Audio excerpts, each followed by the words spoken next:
운용자산 1850억 달러 규모의 스위스 대체 자산운용사 파트너스 그룹이 투자자들에게 서한을 보냈습니다. 자사 주가 하락에 대해 소프트웨어 익스포저는 업계 평균의 절반 이하이고 사모신용 펀드는 전체 운용자산의 3% 미만이며 순유출은 한 건도 없다고 해명한 겁니다.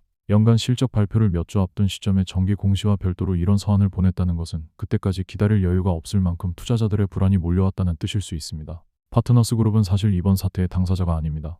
진원지는 미국 블루아울 캐피털의 개인 투자자를 대상으로 하는 사모대출 펀드인 비상장 BDC의 환매 중단이었습니다. 그런데 시장은 블루아울만 팔지 않았습니다. 상장된 대체 자산운용사들의 주가를 가리지 않고 끌어내렸고 사업 구조가 전혀 다른 파트너스 그룹까지 휩쓸었습니다. 이 무차별성이 중요합니다. 시장이 개별 기업의 재물을 분석해서 파는 것이 아니라 사모신용이라는 자산군 자체에 불안감을 갖기 시작했다는 뜻이기 때문입니다. 금융시장에서는 이런 국면에서 역사적으로 반복된 패턴이 있습니다. 2007년 여름 베어스턴스 산하 헤지펀드 두 곳이 서브프라임 손실로 문을 닫았을 때 직접적으로 관련이 없던 금융기관들이 앞다퉈 우리의 서브프라임 익스포저는 제한적이라고 해명했습니다. 그 해명들은 대부분 사실이었습니다. 하지만 시장은 해명의 내용이 아니라 해명이 필요해진 환경 자체에 반응했습니다. 어떤 자산군에 대한 불안이 일정 수위를 넘으면 개별 기업의 수치가 아무리 견고해도 시장은 그것을 따져보지 않는 경향이 있습니다. 업종 전체를 하나로 묶어서 매도하는 쪽을 택합니다.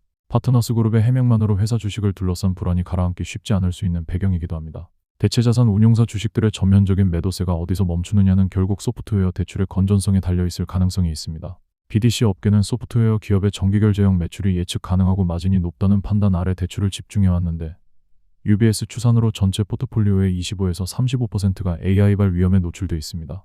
AI가 이 업종의 수익 구조를 바꿀 수 있다는 전망이 퍼지면서 상환 능력의 근거였던 매출 안정성은 물론 무형자산 위주인 담보 실효성까지 의심받고 있습니다. 여기서 한 가지 구분이 필요합니다. 현재까지의 비상장 BDC의 환매는 소프트웨어 기업 대출을 둘러싼 우려도 이유가 됐지만 주로 작년 하반기 연방준비제도의 정책금리 인하에 따른 배당 매력 저하가 큰 원인이었습니다. BDC의 대출 대부분이 변동금리 조건이죠. 더 나은 수익률을 찾아 빠지는 돈이라면 금리 환경이 바뀌면 되돌아올 수 있습니다. 하지만 소프트웨어 대출이 실제로 부실화되면 환매의 성격이 질적으로 달라집니다. 투자자의 계산이 수익률 비교에서 원금을 잃기 전에 빠져나가는 것으로 전환되기 때문입니다. 모간 스탠리에 따르면 비상장 BDC 등 개인 투자자 자금이 유입된 사모대출 펀드가 미국 직접대출 시장 1조 달러의 약 3분의 1을 차지하고 있어 이 전환이 일어나면 환매의 규모는 지금과 비교하기 어렵습니다. 올해 상반기 소프트웨어 업체 실적과 BDC의 보유 대출 분기 공정가치 재평가가 시장이 이 우려를 접을 수 있는지 아니면 더 깊이 파고들 것인지를 가를 고비가 될 가능성이 있습니다.